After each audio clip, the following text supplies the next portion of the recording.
Hello दोस्तों, तो कैसे हो सब आप लोग। तो आज की वीडियो में हम देखने वाले पर्सनालिटी डेवलपमेंट कोर्स के बारे में। तो स्टार्ट करते हैं बिना किसी देरी के। तो पर्सनालिटी एक्चुअली में होता है क्या, पर्सनालिटी डेवलपमेंट दो चीज़ें आती है, पर्सनालिटी और एक पर्सनालिटी डेवलपमेंट। पर्सनालिटी क्या होती है, personality thinking thought and behaviour. आप क्या फील करते हो, sorry thinking feel and behaviour होता है। तीन चीज़ें, आप क्या बिहेव करते हो, क्या सोचते हो, उसके ऊपर क्या बिहेव करते हो, और उस टाइम आप क्या फील करते हो, यही आपकी पर्सनैलिटी होती है। और इसको इम्प्रूव करना, इम्प्रूवमेंट करना पर्सनैलिटी डेवलपमेंट कहा जाता है। और हमारी कितनी प्रकार की पर्सनैलिटी होती है, कितने प्रकार की पर्सनैलिटी होती है, हमारे पास 5 प्रकार की पर्सनैलिटी होती है। तो वन बाय वन उसको डील करते हैं, ठीक है। तो नंबर 1 पे आता है करेक्टनेस, सॉरी ओपननेस, यानी कि ऐसी पर्सनैलिटी जहाँ पे ओपन हो, मतलब पूरी तरह से आप किसी को बता सकते हो अपनी प्रॉब्लम, तो वो इजीली सॉल्व करके दे देगा। उसके बाद में सेकंड नंबर पे आता है कंसाइटिनियस। यहाँ पे क्या होता है, जो ये जो पॉइंट है, वहाँ पे आप अपने एम के प्रति एग्रेसर होते हो। मीन्स आपका एम गोल्स वगैरह सब क्लियर होता है। यहाँ पे प्लानिंग परफेक्ट होती है, आपकी ऑर्गेनाइजिंग होती है। मतलब आप सोचते हो कि परफेक्ट मैनेजमेंट, यहाँ पे परफेक्ट मैनेजमेंट के बारे में बात होती है। एक्स्ट्रावर्टिव, यानी कि ये जो थर्ड पॉइंट वाला है, एक्स्ट्रावर्टिव मीन्स एक्स्ट्रावर्जन, सॉरी एक्स्ट्रावर्जन। तो एक्स्ट्रावर्जन में क्या होता है, एक्स्ट्रावर्जन में आप बहुत ही बातूनी होते हो, टॉकेटिव होते हो, आप लोगों से बात करना चाहते हो। यानी कि मार्केटिंग जो फील्ड होती है, उस फील्ड में आप जा सकते हो अगर आप टॉकेटिव हो, एक्स्ट्रावर्जन हो। मीन्स लोगों से नेगोशिएट करना आना चाहिए। यहाँ पे आते एक्स्ट्रावर्जन मीन्स। और फोर्थ वाला जो पॉइंट आता है वो एग्रीएबलनेस होता है, यानी कि friendly nature, it kind of friendly nature, यानी कि आप किसी को बात के लिए मनवा सकते हो, ठीक है। और नंबर 5 पे आता है न्यूरोटिज्म, यानी कि यहाँ पे जो आता है न्यूरोसिज्म, ये कि ऐसी टेंडेंसी है जहाँ पे आप इजीली नेगोशिएट कर सकते हो और इजीली एक्सप्रेस कर सकते हो आपके इमोशन, जैसे एंग्री, क्या बोलते हैं, सैडनेस वगैरह, रोने वाला सब कुछ। तो हमने समझ लिया कि मतलब यहाँ पे इमोशंस आते हैं। अब बात करता हूँ पर्सनैलिटी डेवलपमेंट के बारे में। तो फटाफट से 1 मिनट के अंदर सॉल्व करते हैं पर्सनैलिटी डेवलपमेंट को, कि पर्सनैलिटी डेवलपमेंट एक्चुअली होता है क्या है। कि पर्सनैलिटी डेवलपमेंट का एक्चुअली मतलब होता है कि आपकी पर्सनैलिटी में जो 4 चांद लगाने का काम करता है, वो आपकी इम्प्रूवमेंट होती है। मतलब आप वो पर्सनैलिटी पे वर्क करो ताकि वो डेवलप हो आपकी। यानी कि जितना आपकी पर्सनैलिटी डेवलप होगी, आपके जो इंटरेक्शन होगा वो हाई लेवल पे होगा। एक छोटा सा पढ़ के बता देता हूँ कि पर्सनैलिटी डेवलपमेंट क्या होता है। Personality development include activity that help develop talents, improve awareness, enhance potential and look, यानी कि जो आपका लुक है, पोटेंशियल है, ये सबको इम्प्रूव करना है। और नेक्स्ट टॉपिक पे पढ़ते हैं, क्या नाम है, मीन्स पर्सनैलिटी हमारे लाइफ में क्यों इम्पोर्टेंस है। जो पर्सनैलिटी इम्पोर्टेंस क्यों है, वाई इज़ द इम्पोर्टेंट। तो इनमें से कुछ फैक्टर निकल के आते हैं, जैसे कि आता है नंबर 1 पे आता है कॉन्फिडेंस। आपके जो आप जब पर्सनैलिटी डेवलपमेंट कोर्स लेते हो और पर्सनैलिटी को इम्प्रूव करते हो, तो आपका कॉन्फिडेंस नेक्स्ट लेवल पे होता है। नंबर 2 आता है क्रेडिबिलिटी, यानी कि आप जो भी फील्ड में जाओगे वहाँ पे तबाही करोगे। और फिर उसके बाद में आपका जो क्रेडिटेबिलिटी, मतलब क्रेडिटेबिलिटी बढ़ जाएगी आपकी। उसके बाद में आता है नेगोशिएशंस, यानी कि आप लोगों से नेगोशिएट कर सकते हो। इंटरेक्शन आता है, इंटरेक्शंस कर सकते हो वगैरह। आपकी जो क्यूरियोसिटी होती है, यानी कि उत्सुकतापन, वो बढ़ जाती है। आप लोगों को लीड कर सकते हो, मोटिवेटिंग कर सकते हो, लीडिंग एंड मोटिवेटिंग वगैरह।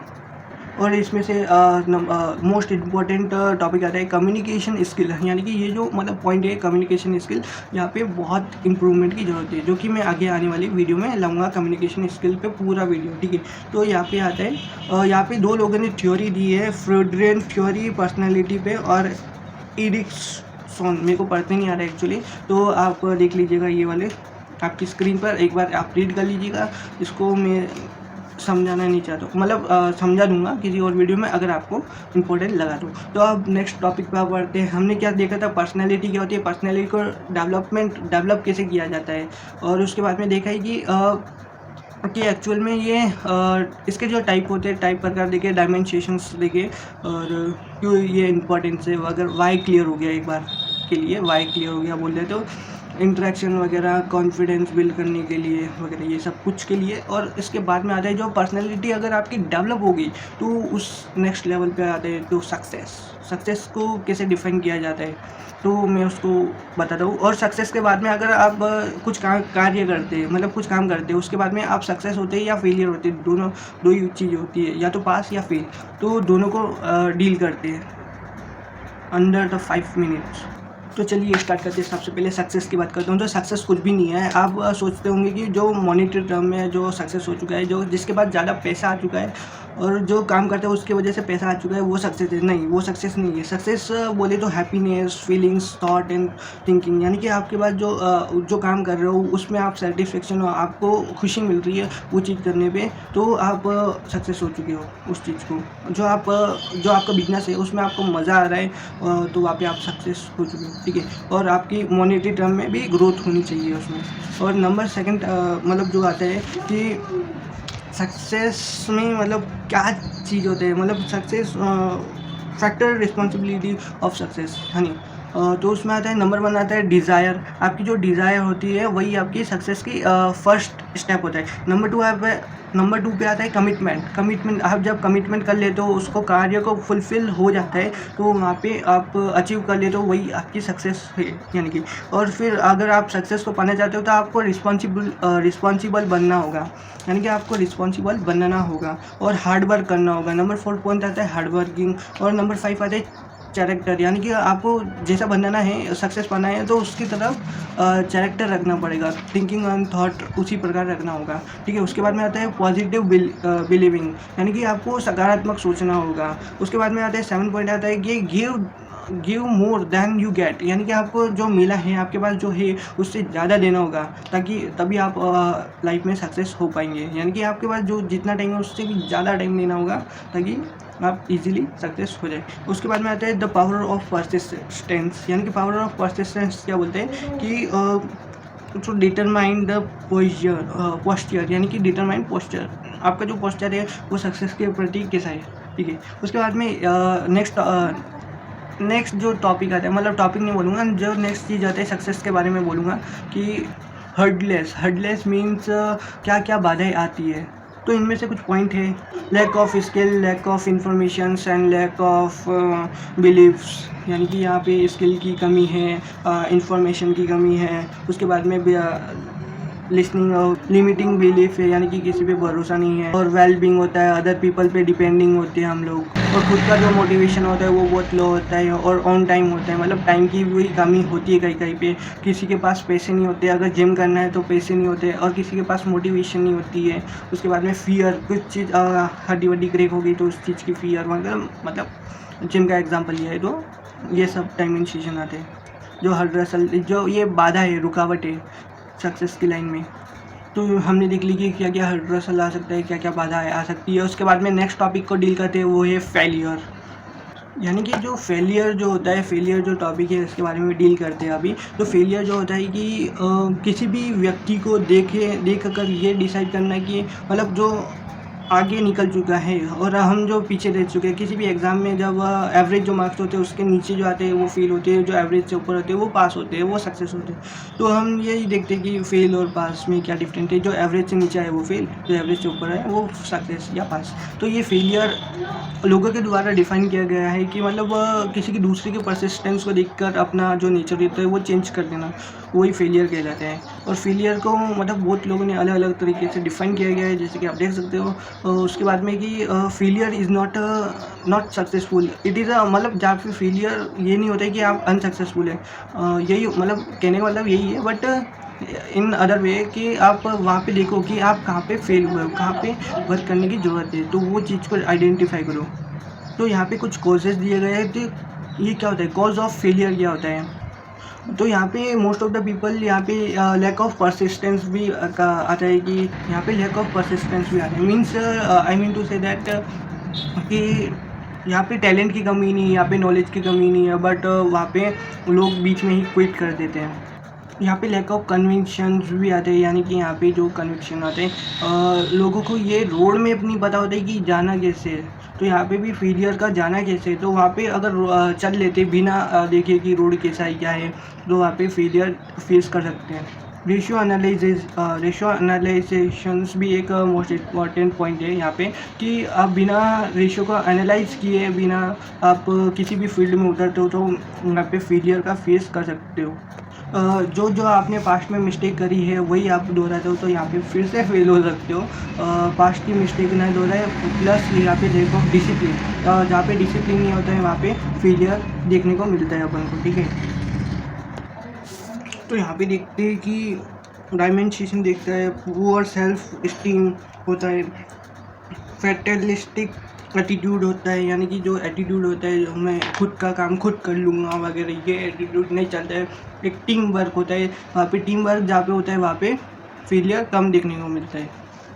लेकिन अकेले चलना भी एक लीडरशिप की निशानी है कि ठीक है हो जाते हैं। उसके बाद में आता है स्वॉट एनालिसिस। अगर आप फेल होते हो, गड़बड़ हो जाती है, फेल होते हो, तो वहाँ पे देखते हैं कि स्वॉट एनालिसिस कर सकते हो। स्वॉट मतलब वही ना भैया, हमने कुछ आ रहा है मन में, मतलब माइंड में कि अपॉर्चुनिटी, थ्रेट, स्ट्रेंथ, वीकनेस, ये वो वगैरह वगैरह, कुछ तो भी आ तो रहा है मन में कि हाँ ये वही है। स्वॉट मतलब strength, weakness, opportunity and threat. Strength मतलब आपकी कितनी क्षमता है, वीकनेस मतलब आपकी क्या क्या वीकनेस है जिस पर आप काम कर सकते हो, और अपॉर्चुनिटीज़ मतलब क्या क्या आपको भविष्य में अपॉर्चुनिटीज़ मिल सकती है। आपकी बस ये थिंकिंग है, बट हो सकता है कि आपको क्या क्या अपॉर्चुनिटीज़ मिल सकती है। ये आपका प्री डिटरमाइंड गोल होता है, मतलब प्री डिटरमाइंड प्लानिंग होती है। उसके बाद में क्या क्या थ्रेट आते हैं, मतलब ऐसे क्या क्या चैलेंजेस आ सकते हैं मेरे को, जो कि मेरे को फ्यूचर में डील करना है, कैसे डील करना है, ये एक टाइप से प्री प्लानिंग होती है। और ये जब आप स्वॉट एनालिसिस करोगे, जब आप मतलब फेल होंगे, तो वहाँ पे फेल होना मतलब is not a end of life, यानी कि आप आगे बढ़ना है। उसका मतलब आता है कि वहाँ से कुछ सीखो, ठोकर लगने पे आप सीखो, ठीक है। तो आप क्या क्या सीख सकते हो फेलियर से? आप नो यानी कि आप जान सकते हो, नो यानी कि मैं कहाँ पे फेल हुआ हूँ, और वहाँ पे एक्सेप्ट कर लेता हूँ, हाँ भाई मैं फेल हुआ हूँ, और वहाँ से फेलियर से निकल के सक्सेस की तरफ बढ़ सकता हूँ। यानी कि move, accept and get move from failure. Number 2 आता है डोंट फियर फ्रॉम फेलियर, यानी कि एक मोस्ट ये जो ब्यूटीफुल पॉइंट है कि आप फेलियर से डरते नहीं हो। भी आप फेल होंगे तब आप डरो नहीं, उसको फेस करो। Learning is not a outcome, means यहाँ पे कहने का मतलब होता है कि आप सीखना ही सब कुछ नहीं होता है, वहाँ पे इम्प्लीमेंटेशन भी बहुत चीज़ काम आती है, मतलब बहुत सही है। हाँ, ये एक इम्पॉर्टेंट पॉइंट आता है कि एज अ मोटिवेशन, आप फेलियर को एज अ मोटिवेशन काम ले सकते हो। और आप जब आप कोई फेल होते हो, कभी फेल होते हो, तो अदर को शेयर करो, मतलब अदर पीपल को शेयर कर सकते हो। यही पर्सनालिटी डेवलपमेंट में काम आता है, और आपको फेल को कैसे फेस कर सकते हो यही काम है।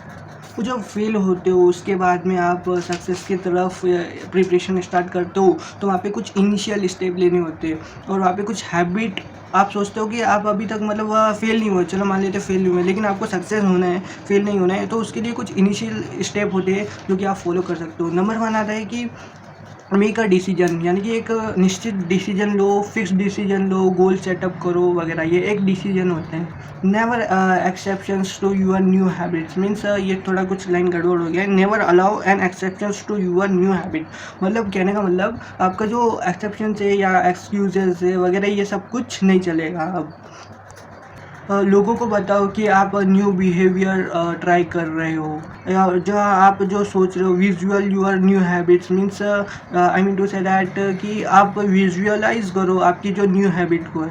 और जो आपका जो यानी कि जो आपके जो अफर्मेशन है, good affirmation, create your affirmation, खुद की अफर्मेशन क्रिएट करो, और उसके बाद में परसिस्ट को कम करो।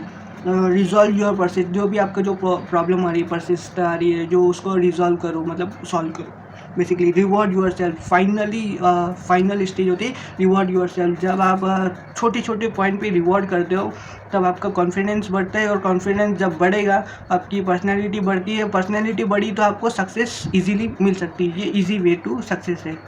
फाइनली भैया एक पॉइंट आता है कि अब मैं फ़ेल हो चुका हूँ, लेकिन फ़ेल से बाहर कैसे आया जाता है? मतलब मैं फ़ेल हो चुका हूँ, मैं बहुत डिप्रेशन में as a like, but fail से बाहर कैसे आना है? ये एक मैनेजमेंट टेक्निक है। आप फ़ेल तो नहीं हुए, लेकिन उसको प्री डिटरमाइन करते हो। जब आप प्री प्लानिंग करते हो, मैनेजमेंट करते हो, ताकि आपको हेल्प मिले कि फेलियर से बाहर कैसे आना है। तो आप जब भी भविष्य में फ़ेल होंगे, तब ये बुक उठा के मतलब ये वीडियो उठा के नहीं देखना पड़ेगा कि फ़ेल के क्या मतलब उस टाइम क्या बोलूँ कि मैं फ़ेल हो गया कि उस टाइम पे मैं बाहर कैसे आऊँ। लेकिन अभी आप प्री प्लानिंग करके चलोगे ना, तो आप भविष्य में फ़ेल होंगे, तो फिर आप ये नहीं सोचोगे कि आप फ़ेल हुए। आपको एक नई अपॉर्च्युनिटी मिली है to create new creation your idea, ठीक है।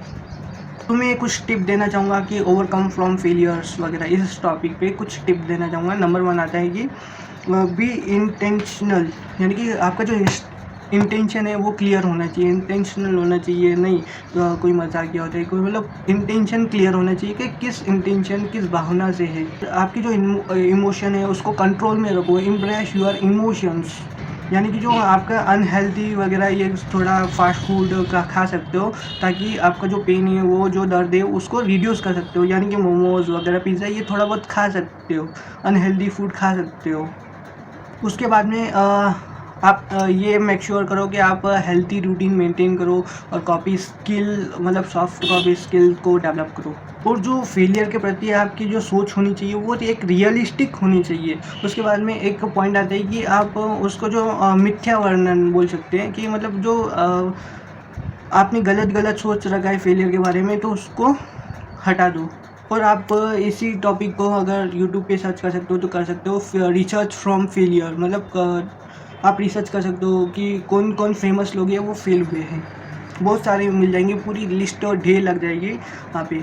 और कुछ पॉइंट देता हूँ यहाँ पे कि आप कैसे फेलियर से बाहर आते हैं। नंबर 1 आता है कि मेक प्लान, फिर उसको ऑर्गेनाइज करो, फिर उसको मतलब अच्छे से प्रिपेयर करो, फिर उस पर वर्क करो, एंड जब आपका जो भी काम है उस काम को करो, उसके बाद में आपको रिज़ल्ट ऑटोमेटिक दिख जाएगा, ठीक है। यही कुछ स्टेप होते हैं कि और ओवरकम फ्रॉम फेलियर से ओवरकम कैसे करें, ये तो मैंने पहले ही बता दिया है। बाकी अगर आप सक्सेस हो जाते हो तो यही एक मूल मंत्र होता है कि आप पहले प्लान करो, फिर ऑर्गेनाइज करो, फिर सेटअप करो, उसके बाद में उसको क्या बोलते हैं उसको, लीडर करो, लीडरशिप्स करो, डायरेक्शन प्रोवाइड करो, आप करो, खुद को वो काम करो। उसके बाद में आप सक्सेस तो देख ही सकते हो, ठीक है। उसके बाद में face your fear of failure, यानी कि जो आपका जो फेलियर का जो डर है वो फियर मतलब फेस होगा वहाँ पे, फेस करो उस चीज़ को। नज़रअंदाज मत करो, मतलब नज़रअंदाज भी कर सकते हो, लेकिन फेस करो उस फियर को। जो आप एक चीज़ और मैं बताना चाहता हूँ यहाँ पे, फेथ के बारे में। यानी कि फेथ क्या होती है? जब आप किसी भगवान पे बिलीव करते हो, यानी कि अनट्रस्टेबल मीन्स मतलब अनब्रेकेबल ट्रस्ट करते हो, तो वहाँ पे फेथ कहा जाता है। मतलब या फिर कोई भी आदमी हो या फिर कोई भी ह्यूमन पर्सन हो, उस पर आप बिलीव करते हो, वो उसकी जो गाइडेंस रहती है उसके सुनते हो। भले मैं ना हो, लेकिन कोई भी हो सकता है वो, मेरी बात नहीं कर रहा, मतलब कोई भी हो सकता है। उसके बाद में उस पर भरोसा करते हो, उसकी जो डिसीजन मेकिंग है उस पर आप काम कर सकते हो, ठीक है। उसका ही फेथ बोलते हैं। और फेथ के भी कुछ प्रकार होते हैं। लिस्टेंस विथ एन ओपन माइंड, यानी कि मतलब आप सुनो ओपन माइंड से। बी स्लो टू स्पीक, यानी कि जब आप बोलो उसमें स्लो हो जाओ, ठीक है। उसके बाद में give generously, pray about it, यानी कि आप उसको प्रे कर सकते हो। Be peace maker, avoid negativity, यानी कि आपको नेगेटिविटी अवॉइड कर सकते हो वगैरह। ये सब कुछ फेथ के बारे में। Following are the benefit of power of faith, यानी कि जो उसके जो बेनिफिट क्या क्या होंगे। We no longer need to worry about the failure, यानी कि मतलब फ्यूचर के बारे में हम ज़्यादा नहीं सोचते हैं। बस यही है कि उस पर भगवान पे भरोसा है, मुझे वो ऊपर वाला बना देगा, जो बनाएगा ऊपर वाला बनाएगा, ठीक है। यही एक फेथ है। नंबर 2 आते हैं कि we become confident, strong and brave, यानी कि हम बहादुर बनते हैं, स्ट्रॉन्ग बनते हैं अंदर से। उसके बाद में कॉन्फिडेंशियल पर्सन बन सकते हैं। नंबर 3 आता है कि वी एक्सपीरियंस जॉय, यानी कि हम खुशी को एक्सपीरियंस कर सकते हैं। जो आपने देखा होगा राधा रानी का टेम्पल होता है, श्रीनाथ जी, मतलब बहुत बड़े बड़े जो टेम्पल होते हैं वहाँ पे लोग खुश कैसे होते हैं, क्योंकि वो इन्जॉय द प्रोसेस, यानी कि मीन्स वो प्रोसेस को इन्जॉय करते हैं, राइट। और नंबर 4 पॉइंट आता है एंड लास्ट आता है कि प्योर द माइंड, मतलब आपका जो मस्तिष्क है उसको क्लियर करके रखो। और इसमें से एक चीज़ हो जाती है कि गोल, जब आपका कोई गोल होगा तभी आप सक्सेस को तक पहुंच पाओगे ना। अगर आपका कुछ गोल हुआ उसके बाद में आप उसको प्रॉपरली मैनेज करते हो, फिर उसके बाद में जो सक्सेस की जो फर्स्ट स्टेप होता है वही गोल होता है, ठीक है। गोल को आप किस तरह से हैंडल करते हो उसके ऊपर डिपेंड करता है कि आप सक्सेस होंगे या फेलियर होंगे, सक्सेस होंगे या फेलियर होंगे, उस पर डिपेंड करता है। किस पे डिपेंड करता है? गोल आता है, गोल के ऊपर आप किस तरह से वर्क करते हो, ठीक है। तो नंबर 1 आता है गोल। तो गोल की अब बात कर लेता हूँ, गोल होता क्या एक्चुअली में। गोल हमारा एक कुछ भी नहीं है और बस एक स्टेप है to determine what we do things in futures and what will be becomes see in the future times, यानी कि हम आपने आपको फ्यूचर में कहाँ देखना चाहते हैं। तो यही कुछ है गोल सेटिंग के इम्पोर्टेंट्स पार्ट्स। उसके बाद में आते हैं हाउ टू सेट गोल, यानी कि हमको गोल को किस तरह से सेट करना है। परफॉर्म ब्रेन स्ट्रॉमिंग सेशंस, यानी कि ब्रेन स्ट्रॉमिंग सेशन रखो, मतलब एकांत में बैठो ताकि इजीली सोच पाओ ठंडे दिमाग से मुझको क्या करना है, क्या नहीं करना है, क्या भविष्य में नहीं करना है और क्या करना है तो क्यों करना है। और आपको जो गोल सोचा है उसको रिफाइन कर लो, और जो आपके जो गोल को कनेक्ट कर लो आपके पर्पस से, यानी कि पर्पस जो है उसको कनेक्ट करना होगा गोल से। और ऐसे ही आलतू फालतू गोल नहीं, स्मार्ट गोल होना चाहिए, एक स्मार्ट गोल होना चाहिए, ठीक है। तो यही कुछ टॉपिक है, मतलब गोल को कैसे सेट करें, मतलब कैसे सेट करते हैं, स्मार्ट गोल को सेट कर सकते हो। ये कुछ पॉइंट थे आपके सामने। और एक टॉपिक, मतलब एक और चीज़ बताता हूँ कि आपका गोल सोच लिया वगैरह ये सब सेटअप हो चुका है, और उसके बाद में उस पर मैनेजमेंट, मैंने एक चीज़ और बोली थी मैनेजमेंट। तो उसमें मैनेज कैसे करें, उसको पाने के लिए क्या करें, पाने के लिए गोल को पाने के लिए, अचीवमेंट के लिए क्या करें। तो नंबर 1 आता है विजुअलाइज योर गोल, यानी कि आप विजुअलाइज करो, सोचो कि आपका गोल कैसा होगा, ठीक है। उसके बाद में आता है कि कीप यूर सेल्फ अकाउंटेबल, यानी कि जो आपकी जो जिम्मेदारी है वो जिम्मेदारी ही रहने दो, आप उसको फुलफिल करो, यानी कि फुलफिलमेंट करो। कहने का मतलब टेक यूर प्रोग्रेस, यानी कि आप प्रोग्रेस को देखो। और जब आप फाइनली सक्सेस हो जाओ तो feel your success and celebrate. Main point आता है कि कुछ लोग आते हैं कि सेलिब्रेट ही नहीं करते, तो आप सेलिब्रेट करो ताकि और आगे आने वाले जो सक्सेस हो वहाँ पे मज़ा आए और उस प्रोसेस को एंजॉय करो। What does smart means, smart का जो आता है फुल फॉर्म वो होता है, नंबर 1 आता है स्पेसिफिक, मेजरेबल, अचीवेबल और रिमेम्बरेबल मीन्स रिलेवेंट्स, एंड नंबर 5 आता है टाइम बाउंडेड। यानी कि जो 5 थिंग आते हैं स्मार्ट के अंदर वो आते हैं स्पेसिफिक, आपका जो गोल होना चाहिए वो स्पेसिफिक होना चाहिए। नंबर 2 आते हैं मेजरेबल, यानी कि आप उस गोल को मेज़र कर सकते हो, यानी कि एक रियलिस्टिक थिंकिंग होनी चाहिए, वहाँ पे मेजर कर सकते हो। उसके बाद में नंबर 3 आता है अचीवेबल, यानी कि वो जो गोल है वो अचीवेबल होना चाहिए। उसके बाद में नंबर 4 जो पॉइंट मैंने बताया था उसको रिलेवेंट, यानी कि आपका जो गोल है, आपकी जो पर्पस है, आपका जो मतलब फुल्ली बोलूँ तो आपसे, आपकी लाइफ से कनेक्टेड होना चाहिए, रिलेवेंट होना चाहिए। नंबर 5 आता है time bounded. Time bounded means एक स्पेसिफिक टाइम पीरियड के अंदर होना चाहिए। यही कुछ स्मार्ट है, स्मार्ट बोल सकते हैं इसको। और ये प्रोफेशनल रॉबर्ट एस रूबिन के द्वारा दिया गया एक स्मार्ट वर्ड है। उसके बाद में आता है पीटर डगर्स, ये स्मार्ट वगैरह ये सब कुछ की डेफिनेशन है, आप पढ़ सकते हो, ठीक है। आपकी स्क्रीन पर नहीं आ रहा होगा, मजाक कर रहा हूँ। चलो यहाँ तक तो मैंने देख लिया कि हमारी पर्सनैलिटी क्या होती है, पर्सनैलिटी डेवलपमेंट क्या होता है, उसके बाद में गोल क्या होता है, और सक्सेस, गोल के बाद में सक्सेस और फेलियर कैसे होता है, फेलियर को अगर फेल हो जाते हैं तो उसको आउटकम कैसे करूँ। उसके बाद में ठीक है, तो ये पर्सनैलिटी के अंदर आता है टाइम मैनेजमेंट और भी बहुत कुछ आता है, जैसे कि stress management, group discussions, interviews, communication skills, etiquettes वगैरह, ये बहुत सारी चीज़ें आती है। इसमें से आगे जल्दी 4 चीज़ें नंबर 1 पे आते हैं। टाइम मैनेजमेंट कर लेता हूँ पहले। टाइम मैनेजमेंट क्या होता है, इफेक्टिव प्लानिंग होती है, सेटिंग गोल एंड ऑब्जेक्टिव होता है, सेटिंग डेडलाइन होता है, डेलीगेशंस ऑफ रिस्पॉन्सिबिलिटी, यानी कि आपकी जो रिस्पॉन्सिबिलिटी है दूसरों को फर्दर ट्रांसफ़र कर सकते हो। उसके बाद में आते हैं prioritise activity as per their importance, spending their rights time on the right activity. Time management basically ये 6 चीज़ों से मिलकर बनता है। इफ़ेक्टिव प्लानिंग, यानी कि जो प्लानिंग होती है वो होनी चाहिए, वो इफ़ेक्टिव होनी चाहिए, ठीक है, जैसी मेजरेबल इफ़ेक्टिव होनी चाहिए, पहले ही बोला था मैंने। उसके बाद में आते हैं सेटिंग गोल एंड ऑब्जेक्टिव, आपका जो गोल और ऑब्जेक्टिव सेट होना चाहिए, ठीक है। उसके बाद में आते हैं सेटिंग डेडलाइन, यानी कि टाइम बाउंडेड होना चाहिए। हमने स्मार्ट के अंदर देखा था, वही अगर आप फॉलो करते हो तो ये सारी चीज़ें उसमें इंक्लूडेड हो जाती। नंबर 3 आते हैं सेटिंग डेडलाइन, यानी कि टाइम बाउंडेड होना चाहिए। डेलीगेशन ऑफ रिस्पॉन्सिबिलिटी, उस टाइम के अंदर आप अगर वो काम बहुत ज़्यादा है, वो नहीं कर पा रहे हो, तो आपकी जो कुछ कार्य है उसको डेलीगेट कर सकते हो दूसरे व्यक्ति को, और जो आपको नहीं आता है वो भी आप डेलीगेट कर सकते हो, ठीक है। और नंबर 5 पे आता है प्रायोरिटाइजिंग एक्टिविटी एज पर दियर इम्पोर्टेंस, यानी कि जो इम्पोर्टेंस है प्रायोरिटाइज कर सकते हो कि क्या महत्वपूर्ण है, क्या महत्वपूर्ण नहीं है, ठीक है। उसमें देख सकते हो spending the right time on right activity, यानी कि आपका जो टाइम होना चाहिए वो राइट एक्टिविटी पे होना चाहिए, राइट टाइम पे राइट एक्टिविटी। आपका काम है पढ़ाई का, एग्जाम टाइम चल रहा है पढ़ाई का, तो आप पढ़ाई छोड़ के आप रील्स देख रहे हो, इंस्टा पे वगैरह वीडियोस देख रहे हो यूट्यूब पे, फालतू, तो वहाँ पे ये कोई समझदारी वाला काम नहीं है। तो टाइम मैनेजमेंट ये 6 चीज़ों से मिलकर बनता है।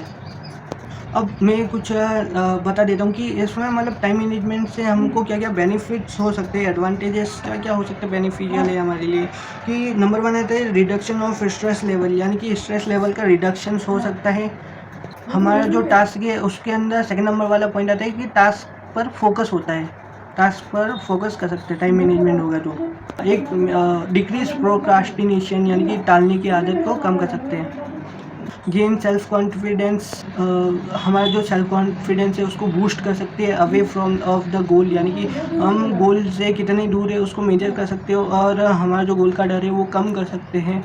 To time management challenge your productivity, आपकी प्रोडक्टिविटी को चैलेंज कर सकते हो वगैरह वगैरह। और फाइनल साउंडनेस हो सकता है, फाइनेंशियल साउंडनेस टाइम मैनेजमेंट होगा कि आपको कोई नुकसान ना हो फ्यूचर में पैसे मॉनिटरी टर्म में। और बिकम हेल्थी, यानी कि आपका जो हेल्थ पे इम्पैक्ट नहीं आना चाहिए, वो भी देखना होता है टाइम मैनेजमेंट को। मैंने ये बता दिया कि हम मेरे को क्या फ़ायदा होता है, अपन को क्या फ़ायदा हो सकता है टाइम मैनेजमेंट से, लेकिन इसका जो नुकसान होता है अगर आप फॉलो नहीं करते हो तो उसके जो नुकसान जो झेल सकते हो वो कुछ ऐसे पॉइंट में दिया गया है। नॉन क्लियर ऑब्जेक्टिव, यानी कि आपका उद्देश्य है वो क्लियर नहीं होगा। उसके बाद में सेकंड वाला पॉइंट आता है मिस मैनेजमेंट, यानी कि आपका जो मैनेजमेंट हो सकता है वो ख़राब हो सकता है। और कांट से नो, हर किसी को बोलते हैं यस यस यस, यानी कि मतलब किसी को ना बोलने का मौका नहीं देते, मतलब बोल सकते हैं कि किस ना बोलना सीखो वगैरह ऐसा कुछ। ऑब्स्टेकल, कुछ बाधाएं आ सकती है, ऑब्स्टेकल्स वगैरह। इनएक्टिविटी हो सकता है, आप जो एक्टिविटी में हो वो इनएक्टिविटी हो सकती है। Load of many things of at a one time, मतलब बहुत सारी चीज़ों का लोड एक साथ में हो सकता है। और जो आपका जो लोड बनने से स्ट्रेस का जो लेवल है वो become a part of your life, यानी कि एक आपका लाइफ का, ज़िंदगी का एक हिस्सा बन सकते हैं। तो यही कुछ थे कि मतलब क्या क्या हमारी पर्सनैलिटी टाइम मैनेजमेंट में क्या क्या मतलब एडवांटेजेस हो सकते हैं, डिसएडवांटेजेस हो सकते हैं। उसके बाद में बात करता हूँ कॉन्फ्लिक्ट एंड स्ट्रेस मैनेजमेंट। तो इसके बाद में आते हैं स्ट्रेस मैनेजमेंट, तो स्ट्रेस को डील करते हैं अभी, ठीक है। उसके बाद आते हैं ग्रुप डिस्कशन, लेकिन वो बाद में डील करेंगे, पहले आते हैं स्ट्रेस, ठीक है। तो पहले इसको डील कर लेते हैं। मुझे नहीं लगता कि स्ट्रेस को डिफ़ाइन करने की ज़रूरत है। स्ट्रेस वही है कि टाइम बाउंडेड वगैरह, यहाँ पे जो नेगेटिविटी है और जो लोड है, आपका जो कार्य का, वर्क का जो लोड है उसको ही स्ट्रेस कहा जाता है, ठीक है। तो यही है स्ट्रेस, और क्या है। उसके बाद में कॉन्फ्लिक्टेड मैनेजमेंट हो सकता है, स्ट्रेस मैनेजमेंट हो सकता है, और कुछ डेफिनेशन दी गई है डिफरेंट लोगों के द्वारा। और वियर एंड टीयर का जो कॉन्सेप्ट है वो भी यहाँ पे लागू होता है कि मतलब जो स्ट्रेस को कम हो सकते हैं, मतलब आप जो पहनते हो उसी को टीयर हो सकते हैं, मतलब आप जो पहनते हो उससे आपका जो स्ट्रेस लेवल होता है वो कम हो सकते हैं। ये कुछ सिम्टम्स होते हैं जो कि स्ट्रेस को डिफाइन करने का काम करते हैं। नंबर 1 आता है कि हाई ब्लड प्रेशर, सेकेंड आता है नर्वसनेस एंड टेंशंस, नंबर 3 आता है डाइजेस्टिव प्रॉब्लम्स, नंबर 4 पे आता है इमोशनल इंस्टेबिलिटी, और नंबर 5 पे आता है क्रॉनिक वरी, नंबर मतलब 6 पे आता है feelings of inability to cope, inability to relax, uncooperative attitudes, problem with sleeps, exercise, smoking, मतलब समझ रहे हो अपने, स्मोकिंग की एक्सरसाइज कर सकते हैं मतलब, और यूज़ ऑफ अल्कोहल और अनदर ड्रग्स वगैरह, कि ये कुछ सिम्टम्स होते हैं कि स्ट्रेस को डिफाइन ऐसे किया जा सकते हैं। उसके बाद में आता है कि explain the different type of stress. Stress में भी बहुत प्रकार के आते हैं, तो इसमें से कुछ स्ट्रेस को डिफाइन ऐसे किया गया है कि O stress, U stress, U stress, इसका मतलब क्या होता है, यानी कि यहाँ ये जो स्ट्रेस है यू स्ट्रेस ऐसा कुछ है, तो वहाँ पे एक इसको गुड स्ट्रेस की तरह माना गया है। जैसे कि आपकी जो कॉलेज स्टार्ट हो चुकी है, स्कूल स्टार्ट हो चुकी है, मैरिड लाइफ है, उसके बाद में आपका जो बेबी होता है, मतलब उसको जो पालन पोषण के लिए, मतलब जो आप कार्य करते हैं उसके लिए ये एक अच्छा स्ट्रेस माना गया है। उसके बाद में सेकंड नंबर पे आता है डिस स्ट्रेस। डिस स्ट्रेस में क्या होता है, यहाँ पे नेगेटिविटी आती है, यानी कि यहाँ पे नेगेटिविटी मीन्स फॉर एग्जांपल हो सकते हैं इसके फाइटिंग ऑफ विथ फ्रेंड, यानी कि दोस्तों से लड़ाई हो गई, घर में कॉन्फ्लिक्ट हो गए। उसके बाद में आता है कि स्पीडिंग टैलेंट और हाइपो स्ट्रेस में, यानी कि बॉस ने कुछ काम दे दिया है लेकिन आपको ज़बरदस्ती करना ही करना है, तो वो हाइपो स्ट्रेस की फॉर्म में आता है। और स्ट्रेस में भी इनमें बहुत टाइप आने लग गए, जैसे बेसिक स्ट्रेस हो गया, कम्युलेटिव स्ट्रेस हो गया, और बर्न आउट स्ट्रेस हो गया, फेम आउट और बर्न आउट कुछ अलग है। उसके बाद में ट्रॉमेटिक स्ट्रेस हो गया है। उसके बाद में आता है PTSD, और इन सबको डिफाइन करते हैं। और उसके बाद में कॉज ऑफ स्ट्रेस, यानी कि जो इसका जो कॉज क्या होता है, कॉज देख लेते हैं। Change in stressful routine and daily cause of stress.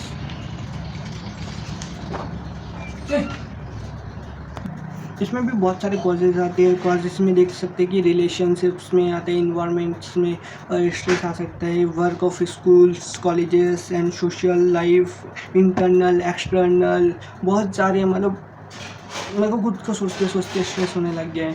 और जॉब डिमेट, और उसके बाद में आता है securities, relations with your supervisors and coworkers वगैरह। बहुत भाई मेरे को बोलते बोलते खुद को स्ट्रेस हो गया। तो ये टॉपिक अभी यहीं पे थोड़ा वाइंड अप होने ही वाला है। When does stress become distress, यानी कि जो आपका जो स्ट्रेस होता है वो डिस स्ट्रेस कब बनता है, मतलब फाइनली ख़त्म कब होता है। और डिस स्ट्रेस कब होगा ये देख लेते हैं कि recognise stress in your self and other, यानी कि रिकॉग्नाइज, यानी कि आपको जब समझ में आने लगता है कि मैं स्ट्रेस में हूँ और अदर के द्वारा बताया जाता है कि मैं स्ट्रेस में हूँ, रिकॉग्नाइज होता हूँ, तो उससे बाहर आना है। मतलब कैसे आऊँ, तो वो अदर के थ्रू हो सकते हैं। फिजिकल हो सकता है, बिहेवियरल हो सकता है, फिजिकल स्ट्रेस हो सकता है, बिहेवियरल हो सकता है, मतलब आपका जो बिहेवियर है, नेचर है, उसमें दिख सकते हैं। उसके बाद में साइकोलॉजिकल, यानी कि आपने मन में, यानी कि 3 प्रकार का होता है। फिजिकल, यानी कि आपको कहीं चोट लग जाए। उसके बाद में आते हैं साइकोलॉजिकल, यानी कि साइकोलॉजी, आपकी एक साइकोलॉजी बन की ये है कि मैं फेल हो चुका हूँ, वो इनविजिबल है। Psychological means invisible. और नंबर बिहेवियरल, मतलब आपका जो बिहेवियर है, यानी कि आपको आलस आ रहे हैं, इमोशन आ रहे हैं, रोना आ रहा है वगैरह, ये इमोशनल होता है, ठीक है, बिहेवियर बोल सकते हैं। उसके बाद में आते हैं कि simple means to cope with stress. COP का मतलब मेरे को नहीं पता, बट इसका मतलब जान लेते क्या होते हैं। स्कोप का मतलब स्ट्रेस रिडक्शंस मैनेजमेंट, यानी कि स्ट्रेस को कैसे रिड्यूस कर सकता है, अभी मैं बताने वाला हूँ कि स्ट्रेस को कैसे रिड्यूस किया जा सकता है। नंबर 1 आता है कि positive way to cope with stress, यानी कि एक्सरसाइज करो। स्ट्रेस को कम करना है तो आपको एक्सरसाइज करना होगा, स्केप करना होगा, मतलब जो स्ट्रेस है उसको स्केप करना होगा, मतलब छोड़ना होगा, तभी वो जाएगा स्ट्रेस, ठीक है। उसके बाद में आते हैं इलिमिनेट, यानी कुछ इरेज करना होगा, कुछ वाक्य इरेज करना होगा उसको, मतलब मान लीजिए दो व्यक्ति है, 2 व्यक्ति के बीच में कुछ झगड़ा हो गया है पर्सनली, तो उसको मतलब कुछ चीज़ों को भुलाना होगा और वापस से रिजॉल्व करना होगा, ताकि उन दोनों का स्ट्रेस कम हो, ठीक है। उसके बाद में आते हैं ब्रीथ, यानी कि आपका सांस लेना है। उसके बाद में ट्राई टू रिलैक्सेशन, मेडिटेशन करना है। बी रियलिस्टिक, यानी कि आपकी जो थॉट आते हैं वो फिर मेंटली आते ही जाते हैं, तो बी रियलिस्टिक बनना है, ओके। ड्रॉ स्पिरिचुअलिटी, यानी कि आप स्पिरिचुअलिटी के रास्ते पे भी जा सकते हो। टेक टाइम फॉर यू, यानी कि आप अपने लिए टाइम निकालें। नोट द पॉजिटिविटी, मैंने अभी थोड़ी देर पहले ही बोला था कि पॉजिटिविटी बनाओ, पॉजिटिविटी रखो। टेक टू अदर, मतलब अदर से, सॉरी, टॉक टू अदर, यानी अदर से बात करो। तो ये था कुछ स्ट्रेस के पॉइंट ऑफ व्यू। स्ट्रेस मतलब स्ट्रेस को कैसे मतलब डिफाइन किया जा सकता है और स्ट्रेस को कैसे कम किया जा सकता है, कितने टाइप के स्ट्रेस होते हैं। सो यही थे स्ट्रेस। उसके बाद में आते हैं ग्रुप डिस्कशंस और रिवेन्यू, मतलब ग्रुप डिस्कशंस प्लस इंटरव्यू और क्या ही बोल सकता हूँ। इस चैप्टर के अंदर लिखा है कि ग्रुप, पहले आता है टाइम मैनेजमेंट, स्ट्रेस रिज्यूमेस और group discussion, interviews, communication skills वगैरह। ये हम नेक्स्ट वाले पार्ट में बना सकते हैं, बट इसी में कवर करने की कोशिश करते हैं। रिज्यूमे क्या होता है? हाँ, डायरेक्टली मैं बात करता हूँ रिज्यूमे। तो रिज्यूमे कुछ नहीं होता है, एक कागज़ का टुकड़ा होता है जिसमें आपकी फुल इन्फॉर्मेशन दी जाती है। तो रिज्यूमे के अंदर में कुछ स्टेप होते हैं कैसे रिज्यूमे बनाए जाते हैं। तो उसके अंदर आप फर्स्ट स्टेप आते हैं कॉन्टैक्ट डिटेल, यानी कि जो आपकी जो कॉन्टैक्ट है, name, address, email, telephone number clearly displayed होना चाहिए, यानी कि अच्छे से विजिबल होने चाहिए। फ़ोटोज़ वगैरह, सिग्नेचर वगैरह, ये सब कुछ कॉन्टैक्ट डिटेल में आता है, हेडिंग डाल लेना ऊपर। उसके बाद में आता है कि करियर ऑब्जेक्टिव, यानी कि जो आपका करियर है उसका उद्देश्य क्या है, आपने किस फील्ड में पढ़ाई करी है, किस फील्ड में आप जाना चाहते हैं, तो वो करियर ऑब्जेक्टिव के अंदर में आता है। एजुकेशन, एजुकेशन कहाँ से लिए, थर्ड पॉइंट आता है एजुकेशंस की, मैंने इस फलाना स्कूल से या कॉलेज से एजुकेटेड हूँ और कितना एजुकेटेड हूँ और क्या कौन सी ईयर में हूँ, ये सब कुछ। फिर उसके बाद में आता है फोर्थ पॉइंट आता है अचीवमेंट, आपकी क्या क्या अचीवमेंट हुई है, आपने क्या क्या मतलब अचीव करा है। बहुत सारे सर्टिफिकेट है जिसमें से कुछ काम के होंगे relevant to the joint perspective. जैसे मैं सिखा रहा हूँ आपको पर्सनैलिटी डेवलपमेंट है, लेकिन इसका सर्टिफिकेट कोर्स नहीं है। अगर आप सर्टिफिकेट कोर्स करना चाहते हैं तो मेरी इस यूट्यूब चैनल को सब्सक्राइब करें, आगे मैं कोर्स लाने वाला हूँ पर्सनैलिटी डेवलपमेंट के ऊपर, फुल डिटेल वीडियो। उसके बाद में आता है कि उसमें सर्टिफिकेट कोर्स हैं, तो certificate, special responsibilities, member achievement वगैरह, ये सब कुछ फ़ोटोज़ वगैरह, न्यूज़पेपर में अगर फ़ोटोज़ आई है तो वो भी फ़ोटोकॉपी करके लगा सकते हो। उसके बाद में आता है नंबर 5 पे आता है स्किल। नंबर 5 पॉइंट बोलता है स्किल, स्किल भी लिख सकते हो वहाँ पे क्या क्या आपको आता है। Having technological skill, Photoshops, video editing, Excel वगैरह, ये सब स्किल के अंदर में आता है। नंबर 6 में आता है वर्क एक्सपीरियंस, आपको कितने साल का वर्क एक्सपीरियंस है वो लिखना है यहाँ पे। उसके बाद में आते हैं वर्क एक्सपीरियंस, दो प्रकार के आते हैं, एक तो पेड वर्क और इनफॉर्मल वर्क, यानी कि यहाँ पे दो प्रकार के, यानी कि तो आप काम करते हो उसके बदले में पैसे दिया जाता है, और दूसरा काम आप काम करो लेकिन पैसे सिर्फ सीखने के हिसाब से दिया जाता है, ठीक है। और वॉल्यूंटरी वर्क, यानी कि आपको जो वर्क है वो वॉल्यूंटरी है, यानी कि आपका जो जॉब है उससे रिलेवेंट नहीं है, ठीक है। और एक चीज़ और देखने को मिलता है इंटरेस्ट, आप किस चीज़ में इंटरेस्टेड हो, या फिर एक चीज़ और होती है हॉबीज़ वगैरह, आपका इंटरेस्ट किस चीज़ में और आपका जो हॉबीज़ क्या क्या है। ये था कुछ रिज्यूमे बनाने के पॉइंट्स। आई होप आप याद रखोगे और भविष्य में जब भी रिज्यूमे बनाओगे तो ये पॉइंट को एड ऑन करेंगे। अब नेक्स्ट टॉपिक पे आता हूँ ग्रुप डिस्कशन। ग्रुप डिस्कशन होता है कि एक्चुअली में ग्रुप डिस्कशन कुछ भी नहीं होते हैं, हम जो 4 लोग मिलकर बकेती करते हैं ना उसको ही एक फॉर्म ऑफ ग्रुप डिस्कशन कहलाया जाता है। मतलब मतलब एक सड़क में या फिर साइड में अगर 4 लोग बैठ के बातें कर रहे हैं, बकेती कर रहे हैं, तो वो बकेती कहलाती है। और जब आप कंपनी के अंदर बैठ के आप कर रहे होते हो मतलब बकेती फॉर कंपनी पर्सपेक्टिव से, मतलब कंपनी में क्या क्या होना चाहिए क्या नहीं, मतलब उसके रिलेवेंट पॉइंट से बात करते हो तो वो ग्रुप डिस्कशन कहलाता है, ठीक है। तो उसके बाद में आता है कि ग्रुप डिस्कशंस एंड डिबेट, इन दोनों में मतलब फ़र्क क्या होता है। ग्रुप डिस्कशन सब मिल के अच्छे से करते हैं, उसका जो गोल होता है वो एक होता है, और डिबेट का जो होता है वो 2 लोग मिलकर करते हैं, मतलब नेगोशिएट, मतलब 2 ग्रुप हो सकता है या 2 व्यक्ति हो सकते हैं, और एक व्यक्ति इधर, ये इधर कुत्ते की तरह भौंकेंगे इधर, ठीक है। मतलब वो ये कुछ बोलेगा, ये कुछ बोलेगा, ये कुछ बोलेगा, ये कुछ बोलेगा, ये इसको डिबेट बोलते हैं। उसके बाद में आता है नंबर 2 पे आता है पॉइंट कि मतलब डिबेट और ग्रुप डिस्कशन में क्या होता है, ये देख लिया। और कुछ क्वालिटी हो सकती है, मतलब ग्रुप डिस्कशन में कुछ क्वालिटी होती है, वही पार्टिसिपेट कर सकते हैं ग्रुप डिस्कशन में, ठीक है।